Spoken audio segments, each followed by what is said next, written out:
Friends, ಇದು ಶನಿವಾರದ vlog ಆಗಿರುತ್ತೆ. ಶನಿವಾರ ಬೆಳಗ್ಗೆನೇ ಎದ್ದು ಎಲ್ಲ ಕೆಲಸ ಎಲ್ಲ ಮಾಡಿ ಪೂಜೆ ಎಲ್ಲ ಮಾಡಿಕೊಂಡು ಬಟ್ಟೆನೂ ಕೂಡ ಮಿಷಿನ್ಗೆ ಹಾಕ್ಬಿಟ್ಟು ಮಕ್ಕಳನ್ನೆಲ್ಲ ರೆಡಿ ಮಾಡಿಸ್ಕೊಂಡು ನಾನು ಸ್ಕೂಲ್ ಹತ್ರ ಹೋಗ್ತಿದ್ದೆ. ಯಾಕಂದರೆ ಇವತ್ತು ಪೇರೆಂಟ್ಸ್ ಟೀಚರ್ಸ್ ಮೀಟಿಂಗ್ ಇತ್ತು, ಹಂಗಾಗಿ ಸ್ಕೂಲ್ ಹತ್ರ ಹೋಗ್ತಿದ್ದೆ. ನನ್ನ ಮಗನಿಗೆಲ್ಲ ರೆಡಿ ಮಾಡಿದ್ದೀನಿ, ನಾನು ಕೂಡ ರೆಡಿ ಆಗಿದ್ದೀನಿ. ಊರಿಗೆ ಹೋಗಬೇಕಾಗಿತ್ತು, ಮತ್ತು ಫಸ್ಟು ದೇವಸ್ಥಾನಕ್ಕೆ ಹೋಗಬೇಕಾಗಿತ್ತು. ಅಲ್ಲೇ ಒಂದು 3 ವರ್ಷದ ಮೇಲೆ ಆಗೋಗ್ಬಿಟ್ಟಿತ್ತು ನಾನು ದೇವಸ್ಥಾನಕ್ಕೆ ಹೋಗ್ಬಿಟ್ಟು ಬರೋಣ ಅಂತ. ಯಾವ ದೇವಸ್ಥಾನಕ್ಕೆ ಹೋಗ್ತಾಯಿದ್ದೀನಿ ಏನು ಎಲ್ಲ ಹೋಗ್ತಾ ನಿಮ್ಗೆ ಗೊತ್ತಾಗುತ್ತೆ. First parents teachers meeting attend ಮಾಡಿಬಿಟ್ಟು ಬರಬೇಕು. ಪ್ರಿನ್ಸಿಪಲ್ ಸರ್ ಕೇಳ್ತಿದ್ರು ನಿನ್ನ ID ಕಾರ್ಡ್ ಎಲ್ಲ ಅಂದ್ಬಿಟ್ಟು. ಅವರು ಹೋಗಿರಲಿಲ್ಲ, ಫ್ರೈಡೇ ಸ್ಕೂಲ್ಗೆ ಹೋಗಿಲ್ದಿದ್ರಿಂದ ಅವರು ಕಲೆಕ್ಟ್ ಮಾಡ್ಕೊಳ್ಳೋಕ್ಕಾಗಿರಲಿಲ್ಲ. ಅದನ್ನೇ ಹೇಳ್ತಿದ್ರು, ಕಲೆಕ್ಟ್ ಮಾಡ್ಕೊಳ್ಳೋಕ್ಕಾಗಿಲ್ಲ ಸರ್, ನಾನು ಮಂಡೇ ಕಲೆಕ್ಟ್ ಮಾಡ್ಕೊತೀನಿ ಅಂತ ಹೇಳ್ತಿದ್ರು. ಪೇರೆಂಟ್ಸ್ ಟೀಚರ್ಸ್ ಮೀಟಿಂಗು ಅಟೆಂಡ್ ಮಾಡಿಬಿಟ್ಟು ಅದೆಲ್ಲ ಆದಮೇಲೆ ಬೇಗ ಹೋಗಬೇಕಾಗಿತ್ತು. 12 ಗಂಟೆ ಒಳಗಡೆ ಹೋಗಿ ಪೂಜೆ ಮುಗಿಸ್ಕೊಂಡು ಆಮೇಲೆ ಊರಿಗೆ ಹೋಗೋದು ಅಂತ ಅಂದ್ಬಿಟ್ಟು ನಾವು ಕೂಡ ಕ್ಲಾಸ್ ರೂಮೊಳಗೆ ಹೋಗ್ತಾಯಿದ್ದೀವಿ. ಸುಧಾ ಮ್ಯಾಮ್ ಅಂದ್ಬಿಟ್ಟು ಈಗ 3rd ಸ್ಟ್ಯಾಂಡರ್ಡ್ಗೆ ಕ್ಲಾಸ್ ಟೀಚರ್ ಆಗಿರೋದು ಸುಧಾ ಮ್ಯಾಮು. ಅವ್ರದ್ದು ಫೈಲ್ ಕೊಡೋದಕ್ಕೆ ಹೋಗ್ತಿದ್ದಾರೆ. ಅವರು ಕೂಡ ಅವ್ರು ಯಾವ ಬೆಂಚಲ್ಲಿ ಕುತ್ಕೋತಾರೋ ಮಕ್ಕಳು ಅದೇ ಬೆಂಚಲ್ಲಿ ಪೇರೆಂಟ್ಸ್ ಕುತ್ಕೊಂಡು ನಾವು ಕರೆಕ್ಷನ್ಸ್ ನೋಡಿಕೊಂಡು ಆದಮೇಲೆ ಮ್ಯಾಮ್ ಹತ್ರ ಎಲ್ಲ ನೋಡಿದ್ದೆಲ್ಲ ಆದಮೇಲೆ ಮ್ಯಾಮ್ ಹತ್ರ ಹೋಗಬೇಕು. ಅವ್ರು ಯಾವ ಬೆಂಚಲ್ಲಿ ಕುತ್ಕೋತಾರೆ ಆ ಬೆಂಚಲ್ಲೇ ಕುತ್ಕೋಬೇಕು ನಾವು ಕೂಡ. Hi friends, welcome to my channel. ಹೇಗಿದ್ದೀರಾ? ಚೆನ್ನಾಗಿದ್ದೀರಾ ಅಂದ್ಕೊತೀನಿ. ಇವತ್ತು ಶನಿವಾರ, ವಾರ ಪೂಜೆ ಎಲ್ಲ ಆಯಿತು. ಊರಿಗೆ ಹೋಗೋಣ ಅಂತ ಹೋಗ್ತಾ ಇದ್ದೀವಿ. ಊರಿಗೆ ಹೋಗೋದ್ರ ಮೊದಲು ದೇವಸ್ಥಾನಕ್ಕೆ ಹೋಗಬೇಕು. ಯಾವ ದೇವಸ್ಥಾನಕ್ಕೆ ಏನೇ ಇಲ್ಲ ನಿಮ್ಮ ಜೊತೆ ಶೇರ್ ಮಾಡ್ಕೊತೀನಿ. ಪ್ಲೀಸ್ ನನ್ನ ಚಾನಲ್ಗೆ ಸಪೋರ್ಟ್ ಮಾಡಿ. ಆಲೇ 11:15 ಆಗಿಬಿಟ್ಟಿದೆ ಟೈಮು. ದೇವಸ್ಥಾನಕ್ಕೆ ಹೋಗಬೇಕು ಅಂದ್ಬಿಟ್ಟು ಬೇಗನೆ ಹೋಗ್ತಾಯಿದ್ದೀನಿ. ಅಣ್ಣ ಸಂಜೆ ಬರ್ಬೋದು ಕೆಲಸ ಮುಗಿಸ್ಕೊಂಡು. ನಾನು ಗೋಕುಲ್ ಧನ್ವಿತಾ 3 ಜನ ಹೋಗ್ತಾಯಿದ್ದೀವಿ. ಬಸ್ಸಲ್ಲೇ ಹೋಗ್ತಾಯಿದ್ದೀವಿ. ನೋಡೋಣ ಏನಾಗುತ್ತೋ ಏನೆಲ್ಲ ನಿಮ್ಮ ಜೊತೆ ಶೇರ್ ಮಾಡ್ಕೊತೀನಿ. ಪ್ಲೀಸ್ ಸಪೋರ್ಟ್ ಮಾಡಿ ನನ್ನ ಚಾನಲ್ಗೆ. ಬಸ್ಸಿಗೆ ಕೂತ್ಕೊಂಡು ಫ್ರೆಂಡ್ಸ್ ಎಲ್ಲ ಗೌರ್ಮೆಂಟ್ ಬಸ್ಸು ಅಂತ ಕಾಯ್ತಾ ಇರ್ತಾರೆ. ಕಾಯೋಷ್ಟು ಇದಿಲ್ಲ ಇವತ್ತು. ಯಾಕಂದರೆ ದೇವಸ್ಥಾನಕ್ಕೆ ಬೇಗ ಹೋಗ್ಬೇಕಾಯ್ತು. 12 ಗಂಟೆ ಒಳಗಡೆ ಹೋಗೋಣ ಅಂತ ಆಸೆ ಇದ್ದಿದ್ದು, ಆಗಲಿಲ್ಲ. ಹಂಗೂ ಸಿವಿಲ್ ಬಸ್ ಅಂತ ಏನು ಕರಿತೀವಿ ಅದರಲ್ಲಿ ಹೊರಟಿದ್ದೀನಿ. ಅಪ್ಪ, ಅದರಲ್ಲಿ ಹೋಗೋಷ್ಟೊತ್ತಿಗೆ ಕಣ್ಣಲ್ಲಿ ನೀರೇ ಬಂದುಬಿಡ್ತದೆ ಅಂತ ಹೇಳ್ಬೋದು. ಎಷ್ಟು ರ್ಯಾಶಾಗಿ ಓಡಿಸ್ತಾರೆ, ಎಷ್ಟು ಫಾಸ್ಟಾಗಿ ಹೋಗ್ತಾರೆ ಅಂದರೆ ಸಾಕಾಗ್ಬಿಡ್ತು. ಹೊಟ್ಟೆ ಕಳ್ಳೆಲ್ಲ ಮಳ್ಳಿಸ್ದಂಗೆ ಆಗ್ಬಿಡ್ತು.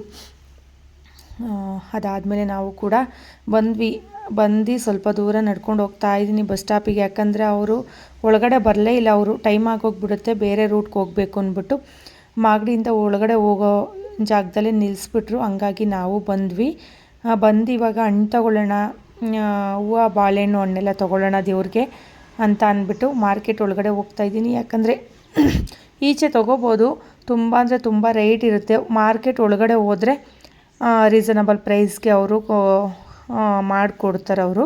ಹಾಗಾಗಿ ನಾವು ರೆಗ್ಯುಲರಾಗಿ ಎಲ್ಲಿ ದೇವ್ರಿಗೆ ಪೂಜೆಗೆ ಎಲ್ಲ ಕಟ್ಟಿಸ್ಕೊತೀವಿ ಅವ್ರ ಹತ್ರನೇ ಹೋಗ್ತಾಯಿದೆ. ಒಳಗಡೆ ಹೋಗ್ತಾ ಇದ್ದೀವಿ. ಎಲ್ಲ ಕೇಳ್ತಾ ಇರ್ತಾರೆ, ನಮ್ಮ ಹತ್ರ ತೊಗೊಳ್ಳಿ ಅಂತ ಕೇಳ್ತಾರೆ. ತುಂಬ ಫ್ರೆಶ್ ಆಗಿರುತ್ತೆ ಫ್ರೆಂಡ್ಸ್. ನಮ್ಮ ಅಂಜನನಗರ ಹೋಲಿಸ್ಕೊಂಡ್ರೆ ಇಲ್ಲೇ ಎಷ್ಟು ಬೆಟರ್ ಅನಿಸ್ಬಿಡ್ತು. ನಾನು ಹೆಂಗೂ ಅಲ್ಲೇ ಬಸ್ಸು ಧನ್ವಿತನ್ಗೆ ಪೇರೆಂಟ್ಸ್ ಟೀಚರ್ಸ್ ಮುಗಿಸ್ಕೊ ಬರುವಾಗ ಅಲ್ಲೇ ಹೋಗೋಣ, ಹೆಂಗೂ ಬಸ್ ಹತ್ತಾ ಇದ್ದೀನಲ್ಲ ತೊಗೊಬಿಡೋಣ, ಇನ್ನು ಮಾಗಡಿ ಒಳಗಡೆ ಹೋಗೋದು ತಪ್ಪುತ್ತೆ ಅಂದರೆ ಇಲ್ಲಿ 50 ರೂಪಾಯಿ ಇರೋ ಹೂನಾರ ಅಲ್ಲಿ ಬಂದುಬಿಟ್ಟು 100 ರೂಪಾಯಿ. ಈ ಹೂನಾರ ಬಂದುಬಿಟ್ಟು ಅಲ್ಲಿ ಏನಲ್ಲ ಅಂದಿದ್ರು ಒಂದು 250 ರೂಪಾಯಿ ಇತ್ತ ಏನೋ ಗೊತ್ತಿಲ್ಲ. ತುಂಬ ಕಡಿಮೆ ರೇಟ್ಗೆ ನನಗೆ ಹೂವು ಎಲ್ಲ ಸಿಕ್ತು. ತಗೊಂಡು ನಾವು ಕೂಡ ವೆಯ್ಟ್ ಮಾಡ್ತಾಯಿದ್ದೀವಿ. ಅಪ್ಪ ನೀನೇನು ಆಟೋ ಮಾಡ್ಕೊಂಬರಬೇಡ, ನಾನೇ ಮಾಗಡಿ ಹತ್ರ ಬರ್ತೀನಿ ಅಂದರು. ಅವರು ಕೂಡ ಬಂದರು. ಯಾಕಂದರೆ ನಾನು ಮಾಗಡಿ ಬರೋಷ್ಟೊತ್ತಿಗೆ ಬಸ್ಸಿಂದ ಅವ್ರು ಅಲ್ಲೇ ದೇವಸ್ಥಾನದ ಹತ್ರ ಇದ್ದರು. ಹಂಗಾಗಿ ಇನ್ನೇನು ದೇವಸ್ಥಾನ ಅಂದರೆ ಮಾಗಡಿಯಿಂದ ಒಂದು 2 ಕಿಲೋಮೀಟ್ರ್ ಆಗ್ಬೋದು, ಅಷ್ಟು ದೂರದಲ್ಲೇ ಇದ್ರಲ್ವ. ಇನ್ನೇನು ಆಟೋ ಮಾಡ್ಕೊಂಡು ತಿರ್ಗಿ ಬರೋದು ಎಷ್ಟೊತ್ತಾಗುತ್ತೋ, ನಾನೇ ಬರ್ತೀನಿ ಅಂತ ಅವರು ಬಂದರು. ಎಲ್ಲ ಕೂಡ ಬೈಕಲ್ಲಿ ಹೊರಟ್ವಿ. ನಾವು ಕೂಡ ನನ್ನ ಮಗಳಿಗೆ ತುಂಬ ಖುಷಿ ಊರಿಗೆ ಹೋಗಬೇಕು ಅಂದರೆ. ನೀನು ನೋಡಮ್ಮ ನಗಮ್ಮ ಅಂತ ಹೇಳ್ತಿದ್ಲು. ಎಂಜಾಯ್ ಮಾಡ್ತೀರಾ ಅಂದ್ಕೊಂಡಿದ್ದೀನಿ ಈ ವಿಡಿಯೋ. ದೇವಸ್ಥಾನದ ಹತ್ರ ಬಂದ್ವಿ. ಈ ದೇವಸ್ಥಾನ ಬಂದ್ಬಿಟ್ಟು ಶನಿ ಮಹಾತ್ಮ ದೇವಸ್ಥಾನ, ತುಂಬ ಪವರ್ಫುಲ್ಲು. ಇದ್ರದ್ದು ನಂದು ಅಂತ ಒಂದು ಹಿಸ್ಟ್ರಿನೇ ಇದೆ. ಏನಂದರೆ ಅಮ್ಮಂಗೆ ಅಣ್ಣ ಹುಟ್ಟಿದ ಮೇಲೆ ಇಬ್ಬರು ಮಕ್ಕಳು ಸತ್ತೋದ್ರಂತೆ. ಆ ಚಿಕ್ಕ ಚಿಕ್ಕ ಮಕ್ಕಳಲ್ಲೇ ತೀರೋಗಿದ್ರಿಂದ ಅಮ್ಮಂಗೆ ಇನ್ನು ಮಕ್ಕಳು ಆಗಲ್ಲ ಅಂತಲೇ ಹೇಳ್ಬಿಟ್ಟಿದ್ರಂತೆ ಅಜ್ಜಿ, ಅಂದರೆ ಅಪ್ಪ ಅವರಮ್ಮ. ನಿನಗೆ ಇನ್ನು ಮಗು ಆಗಲ್ಲ ಅಂತ ಹೇಳಿದ್ದಾರೆ ಶಾಸ್ತ್ರದಲ್ಲಿ ಅಂತ ಹೇಳಿದಾಗ ಈ ದೇವ್ರಿಗೆ ಅಮ್ಮ ಬಂದು ಹರಕೆ ಹೊತ್ತು ಹೂವು ಕೇಳಿ ನನಗೊಂದು ಮಗು ಬೇಕೇ ಬೇಕು ಅಂತ ಅಂದು ಆದಮೇಲೆ ಹರಕೆ ಎಲ್ಲ ಹೊತ್ತಿ ನಿನಗಿಷ್ಟು ಅಂತ ಕಾಣಿಕೆ ಹಾಕ್ತೀನಿ ನನಗೊಂದು ಮಗು ಆದರೆ ಅಂತ ಎಲ್ಲ ಹೇಳಿ ಆದಮೇಲೆ ನನಗೆ ಅಂದರೆ ಅಮ್ಮ ಪ್ರೆಗ್ನೆಂಟ್ ಆದರು. ಆದಮೇಲೆ ಶನಿ ಮಹಾತ್ಮ ಅನ್ನೋ ಹೆಸರಿಂದ ಯಾವ ಒಂದು ಅಕ್ಷರ ಬರುತ್ತಲ್ಲ ಆ ಹೆಸರಿಂದ ಅವ್ರ ಹೆಸರು ಕಟ್ಟಬೇಕು ಅಂತ ಅಂದಾಗ ಮಮತಾ ಅಂತ ಕಟ್ಟಿದ್ದು. ಶನಿ ಮಹಾತ್ಮ ಅನ್ನೋ ಅಷ್ಟು ಸ್ಪೆಲ್ಲಿಂಗಲ್ಲಿ ಒಂದು ಪದದಿಂದನಾದರೂ ಅವಳ ಹೆಸರು ಬರಬೇಕು, ಆ ಹೆಸರಿಂದ ಕಟ್ಟಿ ಅಂತ ಅಂದಾಗ ಅವರು ಮಮತಾ ಅಂತ ಕಟ್ಟಿದ್ದು. ಆದಮೇಲೆ ಒಂದು ರೌಂಡು ಪ್ರದಕ್ಷಿಣೆ ಬರೋಣ ಅಂದ್ಬಿಟ್ಟು ನಾನು ಕೂಡ ಪ್ರದಕ್ಷಿಣೆ ಬರೋಕ್ಕೆ ಹೊರಟಿದ್ದೀನಿ. ಸುಮಾರು ನಾವು ಯಾವಾಗಲೂ ಹೋಗ್ತಾ ಇರ್ತೀವಿ. 1-2 ವರ್ಷ ಗ್ಯಾಪ್ ಆಗಿದ್ದರಿಂದ ನನಗೆ ಮನಸ್ಸಿಗೆ ಅಷ್ಟು ಬೇಜಾರಾಗ್ತಿತ್ತು. ನಾವು ಹೋಗ್ತಾ ಬರ್ತಾ ಅಣ್ಣನ ಜೊತೆ ಕಾರಲ್ಲಿ ಹೋಗಬೇಕಾದ್ರೆ ಬರಲೇ ಇಲ್ವಲ್ಲ, ಹೋಗಲೇ ಇಲ್ವಲ್ಲ ಅಂತ ಎಷ್ಟು ಬೇಜಾರಾಗ್ತಿತ್ತು. ಹಂಗಾಗಿ ಏನೇ ಆಗಲಿ ಇವತ್ತು ಪೂಜೆಗೆ ಹೋಗ್ಬಿಟ್ಟು ಪೂಜೆ ಮಾಡಿಸ್ಕೊಂಬರಲೇಬೇಕು ನಾನು. ಆದಮೇಲೆ ಬೇಕಾದ್ರೆ ಅಣ್ಣ ಬರಲಿ ಅಂತ ಅಂದ್ಬಿಟ್ಟು ಬಂದೆ. ಅಣ್ಣಂಗೆ ಸ್ವಲ್ಪ ಕೆಲಸ ಇದ್ದಿದ್ದರಿಂದ ಅವರು ಕೂಡ ಬರೋಕ್ಕಾಗಲಿಲ್ಲ. ಈಗ ಒಂದು ಪ್ರದಕ್ಷಿಣೆ ಬರಬೇಕಾದ್ರೆ ಅಲ್ಲಿ ನವಗ್ರಹ ಆಗಿರ್ಬೋದು, ರಾಮ ಸೀತೆದಾಗಿರ್ಬೋದು ಎಲ್ಲ ದೇವರುಗಳು ಅಲ್ಲಿ ಸುತ್ತ ಇದೆ. ಇಲ್ಲಿ ಬಂದರೆ ಬಸವಣ್ಣ ದೇವಸ್ಥಾನ ಇದೆ. ಅದಾದಮೇಲೆ ವಿಘ್ನೇಶ್ವರಂದಾದಮೇಲೆ ಪಕ್ಕದಲ್ಲೇ ಶಿವನ ವಿಗ್ರಹ ಆದಮೇಲೆ ಸುಬ್ರಹ್ಮಣ್ಯ ವಿಗ್ರಹ, ಇಷ್ಟು ವಿಗ್ರಹಗಳನ್ನ ಈಗ ರೀಸೆಂಟಾಗಿ ಕಟ್ಸಿದಂಥ ದೇವಸ್ಥಾನ ನೋಡಿ. ಶಿವನ ದೇವರು ಬಂದ್ಬಿಟ್ಟು ಕಣ್ಣು ಮತ್ತು ಇದೆಲ್ಲ ಮಾಡಿರೋದ್ರಿಂದ ಎದ್ದು ಬರುತ್ತೇನೋ ಅನ್ನೋ ರೀತಿ ಕಾಣಿಸುತ್ತೆ. ಆಮೇಲೆ ಸುಬ್ರಹ್ಮಣ್ಯ ದೇವಸ್ಥಾನವೂ ಕೂಡ ಅಲ್ಲೇ ಪಕ್ಕದಲ್ಲೇ ಇದೆ. ನಾವು ಆ ದೇವಸ್ಥಾನ ಒಂದು ಪ್ರದಕ್ಷಿಣೆ ಬರುವಷ್ಟರಲ್ಲಿ ಒಂದು 3-4 ದೇವಸ್ಥಾನಗಳು ಅಲ್ಲೇ ಸುತ್ತಮುತ್ತ ಇರುತ್ತೆ. ಅದೆಲ್ಲ ಪ್ರದಕ್ಷಿಣೆ ಬಂದು ಆದಮೇಲೆ ಎಲ್ಲ ಪೂಜೆ ಎಲ್ಲ ನೀಟಾಗಿ ಆಯಿತು. ಪ್ರಸಾದ ತಿನ್ಕೊಂಡು ಹೋಗಿ ಅಂತ ಅಂದರು. ಪ್ರಸಾದ ರೆಗ್ಯುಲರಾಗಿ ಶನಿವಾರ ಹೊತ್ತು ಪ್ರಸಾದ ಇದ್ದೇ ಇರುತ್ತೆ. ನಾವು ಚಿಕ್ಕ ಹುಡುಗರಲ್ಲಿ ಇದ್ದಾಗ ಮತ್ತು ಈಗ ಒಂದು 3 ವರ್ಷದ ಹಿಂದೆ ಹೋಗಿದ್ದಾಗ ಮುದ್ದೆ ಮತ್ತು ತರಕಾರಿ ಸಾಂಬಾರು, ರೈಸು ಇಷ್ಟು ಮಾತ್ರ ಇತ್ತು. ಈಗ ವಾರ ಒಂದೊಂದು ಥರ ಸಪ್ರೇಟಾಗಿ ಮಾಡ್ತಾರಂತೆ. ಅಂದರೆ ಸಿಹಿ ಪೊಂಗಲ್ಲು, ಚಿತ್ರಾನ್ನ, ಪುಳಿಯೋಗರೆ ಈ ಥರ ಸೈಡ್ಸ್ಗೆ ಇರುತ್ತಂತೆ. ಫಸ್ಟು ಇವತ್ತು ಸಿಹಿ ಪೊಂಗಲ್ ಮಾಡಿದರು. ಸ್ವಲ್ಪ ಸಿಹಿ ಪೊಂಗಲ್ ಹಾಕಿಸ್ಕೊಂಡೆ ನಾನು. ಫಸ್ಟು ತಿನ್ಕೊಬರೋಣ, ಆದಮೇಲೆ ಬೇಕಾದರೆ ರೈಸು ಮತ್ತು ಸಾಂಬಾರು ಹಾಕಿಸ್ಕೊಂಡ್ರಾಯ್ತು ಅಂತ ಅಂದ್ಬಿಟ್ಟು ನನ್ನ ಮಗಳು ಮತ್ತು ನಮ್ಮಪ್ಪ ಇಬ್ಬರು ಸಿಹಿ ಪೊಂಗಲ್ ಅಷ್ಟು ಇಷ್ಟಪಡಲ್ವಲ್ಲ, ಹಂಗಾಗಿ ಬೇಡ ನಮಗೆ ರೈಸು ಮತ್ತು ಸಾಂಬಾರು ಹಾಕಿ ಅಂತ ಅಂದರು. ಬಂದಿದ್ರೇನೋ ಯಾರೋ ಭಕ್ತಾದಿಗಳು ದೇವ್ರಿಗೆ ಅಂದ್ಬಿಟ್ಟು ಕೊಟ್ಟರು, ತಿಂತಾಯಿದ್ದಾರೆ. ಈಗ ಹೊರಡಬೇಕು. ಪೂಜೆ ಎಲ್ಲ ನೀಟಾಗಾಯಿತು, ಜಾಸ್ತಿ ರಶ್ ಇರಲಿಲ್ಲ. ಪೂಜೆ ಮಾಡಿಕೊಂಡು ಈಗ ಹೊರಡ್ತಾ ಇದ್ದೀವಿ ಊರಿಗೆ. ನನ್ನ ಮಗಳು ನೋಡಿ ಭಕ್ತಾದಿಗಳು ಅಂದಿದ ತಕ್ಷಣ ಅವಳು ನಗು ಬಂತು. ಈಗ ದೇವ್ರ ಪೂಜೆ ಮಾಡೋಕ್ಕೆ ಅಂತ ಬಂದಿರೋರನ್ನ ಭಕ್ತಾದಿಗಳು ಅಂತಲೇ ಕರಿಬೇಕು, ಬೇರೆ ಥರ ಹೆಂಗೆ ಕರಿಯೋಕ್ಕಾಗುತ್ತಲ್ವ. ಅವರು ನಗ್ತಿದ್ರು. ಓ ಕಣಪ್ಪ ಹಂಗೆ ಕರೆಯೋದು ಅಂತ ಹೇಳ್ತಿದ್ದೆ ನಾನು. ನಾವು ಕೂಡ ಊರಿಗೆ ಬಂದ್ವಿ. ಊರು ಅಂದರೆ ಬರ್ತಾಯಿದ್ವಿ, ಒಂದು ವಿಡಿಯೋ ಇರಲಿ ಅಂತ ಮಾಡಿಕೊಂಡೆ. ಒಂಥರ ಫುಲ್ ಗ್ರೀನಾಗಿ ಕಾಣಿಸುತ್ತೆ, ಏನೋ ಒಂಥರ ಖುಷಿ. ದೇವಸ್ಥಾನಕ್ಕೆ ಹೋಗಿದ್ದು ಫಸ್ಟು ಸಮಾಧಾನ ಇದೆ. ಎಷ್ಟು 1-2 ವರ್ಷ 3 ವರ್ಷ ಆಗಿಬಿಟ್ಟಿತ್ತು ಅನಿಸುತ್ತೆ ದೇವಸ್ಥಾನಕ್ಕೆ ಹೋಗಿರಲಿಲ್ಲ. ನಾನು ಬಾಣಂತನ ಮುಗಿಸ್ಕೊಂಡು ಹೋಗ್ಬಿಟ್ಟು ಪೂಜೆ ಮಾಡಿಸ್ಕೊಂಡು ಹೋಗಿದ್ದು. ಅದಾದಮೇಲೆ ನಾನು ಬೆಂಗಳೂರಿಗೆ ಹೋದ್ಮೇಲೆ ಹೋಗಲೇ ಇಲ್ಲ ತಿರ್ಗ ನಾನು. ಈಗ ಬಂದಿದ್ದು ತುಂಬ ಖುಷಿ ಆಯಿತು. ಮತ್ತು ಸಮಾಧಾನವಾಗಿ ಪೂಜೆ ಆಗಿರ್ಬೋದು, ಒಂದು ದೇವ್ರದ್ದು ದರ್ಶನ ಆಗಿರ್ಬೋದು ಚೆನ್ನಾಗಿ ಸಿಕ್ತು. ತುಂಬ ಅಂದರೆ ತುಂಬ ರಶ್ ಇರೋದು ಯಾವಾಗಲೂ ಹೋದಾಗಲೂ. ಈ ಸಲ ತುಂಬ ರಶ್ ಏನಿರಲಿಲ್ಲ, ಒಂದು 3-4 ಜನ ಇದ್ದರು. ಅದಾದಮೇಲೆ ನೀಟಾಗಿ ಪೂಜೆ ಎಲ್ಲ ಮಾಡಿಕೊಂಡು ನಾವು ಕೂಡ ಮನೆಗೆ ಬಂದ್ವಿ. ಅಮ್ಮ ಮಲಗಿದ್ರೇನೋ, ಅದಾದಮೇಲೆ ಅವರು ಡೋರ್ ಓಪನ್ ಮಾಡಿದ್ರು. ಒಳಗಡೆ ಬಂದೆ, ಬ್ಯಾಗೆಲ್ಲ ಇಟ್ಟು. ಅಪ್ಪ ರೆಗ್ಯುಲರಾಗಿ ಹೊಲ್ದ ಹತ್ರ ಹೋಗಲೇಬೇಕು, ಅವರು ಯೂರಿಯಾ ಅಂತ ಕರಿತೀವಿ, ಅದನ್ನ ಎತ್ಕೊಂಡು ಜೋಳ ಚೆಲ್ಲಿದ್ದಾರೆ. ಈಗ ರೀಸೆಂಟಾಗಿ ಅದು ಕಾಕಕ್ಕೆ ಹೋಗ್ತಿದ್ದಾರೆ. ನನ್ನ ಮಗ ನಾನು ಬರ್ತೀನಿ ಅಂತ ತುಂಬ ಹಠ ಮಾಡ್ದೆ, ಹಂಗಾಗಿ ಇನ್ನೇನು ಮಾಡೋದು, ಅವನ ಅಪ್ಪನ್ನೇ ಕಳಿಸ್ಬಿಟ್ಟು ಅವ್ರ ಜೊತೆ ಕಳಿಸಿದ್ರೆ ಅವ್ರು ಕೆಲಸ ಮಾಡೋಕ್ಕೆ ಬಿಡಲ್ಲ. ನಾನು ಕೂಡ ಬರ್ತೀನಿ ಅಂದ್ಬಿಟ್ಟು ನಾನು ಹೊರಟೆ. ಅಮ್ಮ ಶೂ ಕೊಡ್ತಿದ್ದಾರೆ. ಶೂನ ನನ್ನ ಕೈಲಿ ಹಾಕಿಸ್ಕೊತಾನೆ ಇಲ್ಲ, ಅಪ್ಪನೇ ಹಾಕ್ತಾರೆ ಅಂದರು. ಪಾಪ ಅಪ್ಪ ತಿರ್ಗಾ ತಲೆ ಮೇಲಿಂದ ಕೆಳಗಡೆ ಇಟ್ಟು ಶೂ ಹಾಕ್ತಿದ್ದಾರೆ ಅವ್ರಿಗೆ. ಅಪ್ಪ ಅಂದರೆ ಈಗ ನನ್ನ ಮಗಳಿಗಾಗಿರ್ಬೋದು, ನನ್ನ ಮಗನಿಗಾಗಿರ್ಬೋದು ಎಷ್ಟು ಇಷ್ಟ ಅಂದರೆ ಅದು ಏನಕ್ಕೆ ಅಂತಲೇ ಗೊತ್ತಾಗ್ತಿಲ್ಲ, ಅಷ್ಟು ಇಷ್ಟಪಡ್ತಾರೆ. ಅಮ್ಮಂಗೆ ಕಂಡ್ರೆ ಅಷ್ಟು ಇಷ್ಟಪಡ್ತಾರೆ, ಆದರೆ ಅಷ್ಟೊಂದು ಹಚ್ಕೊಳ್ಳೋದಾಗಿರ್ಬೋದು, ಅಷ್ಟು ಮೇಲೆ ಬಿದ್ದು ಹೋಗೋದಾಗಿರ್ಬೋದು ಅಮ್ಮನ್ನ ಅಷ್ಟು ಮಾಡಲ್ಲ. ಅವ್ರನ್ನೂ ಇಷ್ಟಪಡ್ತಾರೆ ಮತ್ತು ಚೆನ್ನಾಗಿ ಮಾತಾಡಿಸ್ತಾರೆ, ಎಲ್ಲ ಮಾಡ್ತಾರೆ. ಅಪ್ಪಂಗೆ ಕಂಡ್ರೆ ಒಂದು ಪಟ್ಟು 2 ಪಟ್ಟು ಜಾಸ್ತಿನೇ ಇಷ್ಟಪಡ್ತಾರೆ ಅಂತ ಹೇಳ್ಬೋದು. ನಾವು ಊರಿಗೆ ಬಂದ್ರಂತೂ ನನ್ನ ಮಾತು 5 ಪೈಸದ್ದು ಕೇಳಲ್ಲ ಬಿಡಿ ಅವರು. ಅದೆಲ್ಲ ಆದಮೇಲೆ ಅಮ್ಮ ಹೊಲ್ದ ಹತ್ರ ಹೋಗೋಣ ಅಂತ ನಾವು ಹೊರಟಿದ್ದೀವಿ. ನೋಡಿ, ತಲೆ ಮೇಲೂ ಇರಬೇಕು, ನನ್ನ ಮಗನ್ನೂ ಎತ್ಕೋಬೇಕು ಅವರು. ಅಪ್ಪ ಕೊಡಿ ಆಗಲ್ಲ ಅಂತ ಅಂದರು. ಅಲ್ಲಿವರೆಗೂ ಎತ್ಕೊಬರ್ತೀನಿ ಅಂದರೆ ಈ ಡೈಲಿ ಹೋಗಿ ಮಳೆ ಬಂದು ತುಂಬಾ ಚಿಕ್ಕ ರೋಡಲ್ಲಿ ಹೋಗೋದ್ರಿಂದ ಅವರು ಹಳ್ಳ ಕೊಳ್ಳ ಜಾಸ್ತಿ ಆಗಿಬಿಟ್ಟಿದೆ. ಬಿದ್ದೋಗ್ತಾನೆ ಅವನು, ಅಷ್ಟು ನಡೆಯೋಕ್ಕೆ ಬರಲ್ಲ ಅಂತ ಅಂದ್ಬಿಟ್ಟು ಎತ್ಕೊಂಡೇ ಇದ್ದಾರೆ. ನೋಡ್ತಾ ಇರ್ಬೋದು, ಈ ರೋಡಲ್ಲೇ ಅಂದರೆ ಈ ದಾರಿಲೇ ಡೈಲಿ ಹೋಗ್ಬೇಕು ಅವರು, ಡೈಲಿ ಬರಬೇಕು. ಮಳೆ ಬಂದ್ರಂತೂ ತುಂಬಾ ಹದ್ಗೆಟ್ಟೋಗ್ಬಿಡುತ್ತೆ.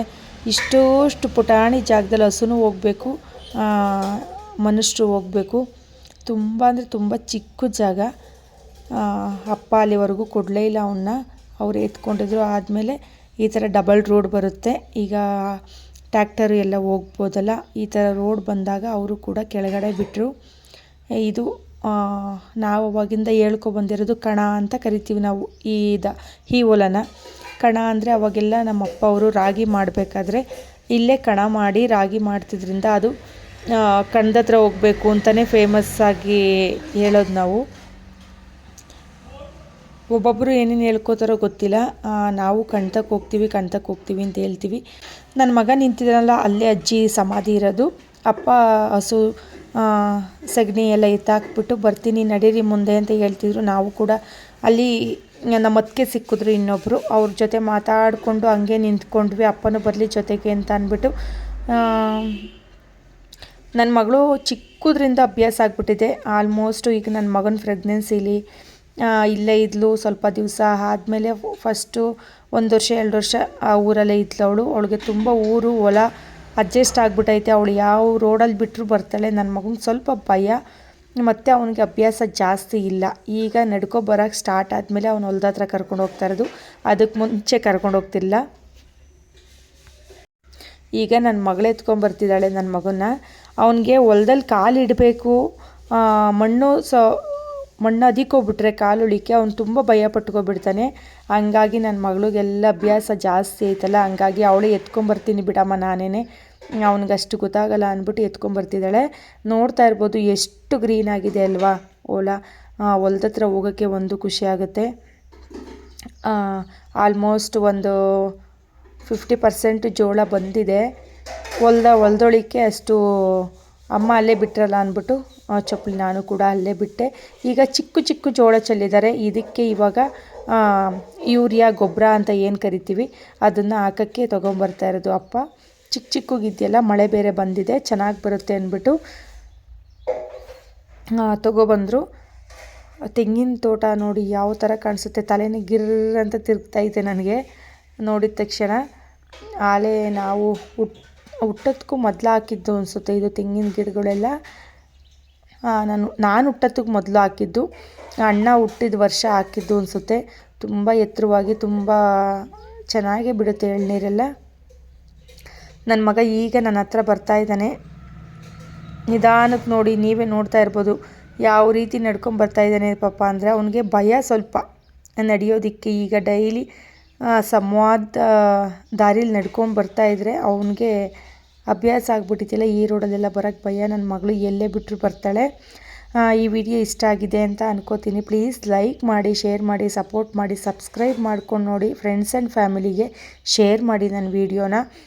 ನಿಮ್ಮ ಸಪೋರ್ಟು ನನಗೆ ತುಂಬ ಅಂದರೆ ತುಂಬ ಬೇಕು. ನನ್ನ ವೀಡಿಯೋ ಮಾಡೋದಕ್ಕೆ ಮುಂದೆ ನನಗೆ ಇನ್ನು ಮುಂದೆ ವೀಡಿಯೋ ಮಾಡ್ಕೊಂಡು ಹೋಗೋಕ್ಕೆ ನಿಮ್ಮ ಸಪೋರ್ಟು ನನಗೆ ತುಂಬ ಬೇಕಾಗಿದೆ. ಇದು ಸೀತಾಫಲ ಗಿಡ ಅಂತ ಕರಿತೀವಲ್ಲ ಅದು, ಸೀತಾಫಲನ ಗಿಡನೂ ಇದೆ. ಮತ್ತು ಸೀಬೆ ಗಿಡ ಅಂತ ಏನು ಕರಿತೀವಿ, ಸೀಬೆ ಗಿಡನೂ ಇದೆ. ಈಗ ಅದು ಸೀಬೆ ಗಿಡ ಬಂದ್ಬಿಟ್ಟು ಒಂದು ರೌಂಡ್ ಆಲೆ ಕಾಯಿ ಮುಗ್ದೋಗ್ಬಿಟ್ಟಿದೆ, ಇನ್ನೊಂದು ರೌಂಡ್ಗೆ ಅದು ರೆಡಿ ಆಗಿಬಿಟ್ಟಿದೆ ನೋಡಿ. ಅದ್ರ ಕೆಲಸ ಅದು ಎಷ್ಟು ಚೆನ್ನಾಗಿ ಮಾಡ್ಕೊಂಡು ಹೋಗುತ್ತೆ ಅಲ್ವಾ. ಒಂದು ರೌಂಡ್ ಆಲೆ ಆಯಿತು, ಇನ್ನೊಂದು ರೌಂಡ್ಗೆ ಚಿಕ್ಕ ಚಿಕ್ಕ ಕಾಯಿ ಈಗ ಬಿಡೋಕ್ಕೆ ಸ್ಟಾರ್ಟ್ ಆಗಿದೆ. ತುಂಬ ಟೇಸ್ಟಾಗಿರುತ್ತೆ ಇದು ಕಾಯಿ. ಅಷ್ಟು ಹಣ್ಣಾಗೋವರೆಗೂ ಇಲ್ಲೆಲ್ಲ ಬಿಡಲ್ಲ. ಚಿಕ್ಕ ಚಿಕ್ಕ ಇದ್ದಾಗ ಸ್ವಲ್ಪ ಹಣ್ಣಲ್ಲಿದ್ದಾಗ ಎಲ್ಲ ಕಿತ್ಕೊಂಡು ಹೋಗಿಬಿಡ್ತಾರೆ. ಯಾಕಂದರೆ ಇಲ್ಲಿ ಅಕ್ಕಪಕ್ಕ ಎಲ್ಲ ಹೊಲಗಳಿರುತ್ತೆ, ಅವ್ರ ಮಕ್ಕಳೆಲ್ಲ ಬರ್ತಾರಲ್ಲ, ಅವರೆಲ್ಲ ಕಿತ್ಕೊಂಡು ಹೋಗ್ತಾರೆ. ಅಮ್ಮರು ಕೀಳಬೇಡಿ ಏನು ಅಂತ ಹೇಳಲ್ಲ, ಕಿತ್ಕೊಂಡು ಆರಾಮಾಗಿ ತಿನ್ಕೊಂಡು ಹೋಗ್ತಾರೆ. ಆದಮೇಲೆ ಗೊಬ್ಬರ ಹಾಕ್ತಾಯಿದ್ದಾರೆ, ಯೂರಿಯಾ ತಂದಿದ್ರಲ್ಲ ಅದನ್ನ ಹಾಕ್ತಾಯಿದ್ದಾರೆ. ನನ್ನ ಮಗನೂ ಹಾಕಬೇಕು, ನನ್ನ ಮಗಳು ಹಾಕಬೇಕು. ಯಾರನ್ನು ಕೂಡ ಅಪ್ಪ ಮೇಯ್ನಾಗಿ ಬೈಯೋದಿಲ್ಲ. ಅದು ಅವ್ರನ್ನ ಇಷ್ಟಪಡೋದಕ್ಕೆ ಇದೊಂದು ಪ್ಲಸ್ ಪಾಯಿಂಟ್ ಅಂತಲೇ ಹೇಳ್ಬೋದು. ಒಂದು ಸಲಿನೂ ಬೈಯಲ್ಲ, ಒಂದೇಟು ಹೊಡಿಯಲ್ಲ. ಅದಕ್ಕೆ ಅವರು ಅಷ್ಟೊಂದು ಇಷ್ಟಪಡ್ತಾರೆ ಅಪ್ಪನ್ನ. ಅದೆಲ್ಲ ಆದಮೇಲೆ ನಾವು ಮೇವೆಲ್ಲ ಹಾಕಿದ್ಮೇಲೆ ಕೆಳಗಡೆ ಬಂದ್ವಿ. ಕೊತ್ತಂಬರಿ ಮತ್ತು ಸಬ್ಸಿಗೆ ಸೊಪ್ಪು ಎರಡನ್ನೂ ಕೂಡ ಮನೆ ಮಟ್ಟಿಗೆ ಚೆಲ್ಕೊಂಡಿದ್ದಾರೆ. ಹಿಂಗೆ ಅಪ್ಪ ಎಲ್ಲರೂ ಮನೆ ಹತ್ರ ಹೋದಾಗ ಅಮ್ಮ ಎಲ್ಲ ಅಗೆದುಬಿಟ್ಟು ಚೆಲ್ಬಿಟ್ಟು ಬರ್ತಾರೆ. ಮನೆಗಾದರೂ ಆಗಲಿ ಎಲ್ಲನೂ ನಾವು ನೀರಿರೋದ್ರಿಂದ ದುಡ್ಡು ಕೊಟ್ಟೆ ತಗೊಳಕ್ಕಾಗುತ್ತಾ ಅಂತ ಅಮ್ಮ ಅಂತಾರೆ. ಹೂವು ಎಲ್ಲ ಆಲ್ಮೋಸ್ಟ್ ಬಿಡಿಸ್ಕೊಂಡ್ಬಿಟ್ಟಿದ್ದಾರೆ. ಇದು ನೋಡಿ, ಈಗ ಟೊಮೊಟೊ ಗಿಡ ಹಾಕ್ಕೊಂಡಿದ್ದಾರೆ. ಈಗ ಹಾಕಿ ಸ್ವಲ್ಪ ದಿವಸ ಆಗಿದೆ ಅನಿಸುತ್ತೆ. ಅರ್ಬೆ ಸೊಪ್ಪು ಅಷ್ಟು ಚೆನ್ನಾಗಿಲ್ಲ, ಅಪ್ಪ ಅದೇ ಹೇಳ್ತಿದ್ರು. ಅರ್ಬೆ ಸೊಪ್ಪು ಇನ್ನು ಕಟ್ ಮಾಡೋದು ಬೇಡ, ಅಷ್ಟು ಚೆನ್ನಾಗಿ ಬರ್ತಾಯಿಲ್ಲ ಅಂತ ಹೇಳ್ತಿದ್ರು. ನನ್ನ ಮಗಳಿಗೆ ಮೇಲೆ ಕೂತಿದ್ದು ನಾನು ಅಮ್ಮ ಇಬ್ಬರು.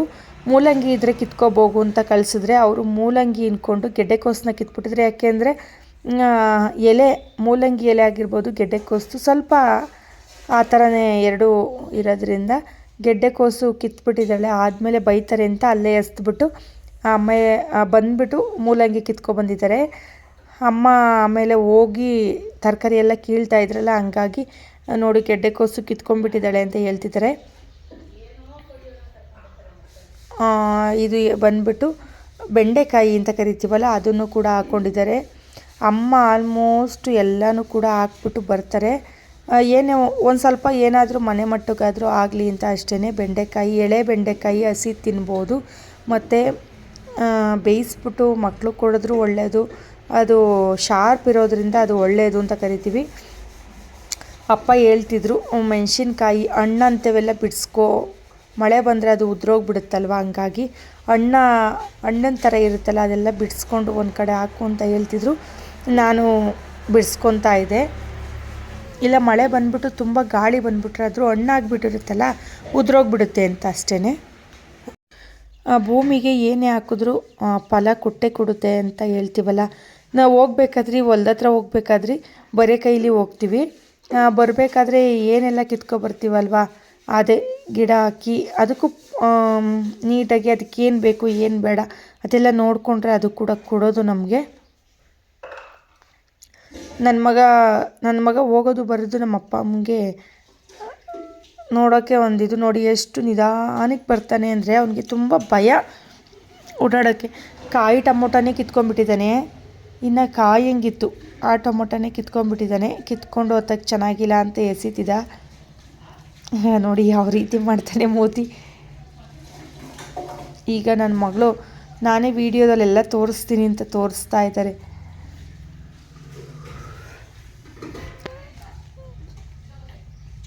ಈ ವಿಡಿಯೋ ಇಷ್ಟ ಆಗಿದ್ರೆ ಒಂದು ಲೈಕ್ ಮಾಡಿ ಫ್ರೆಂಡ್ಸ್.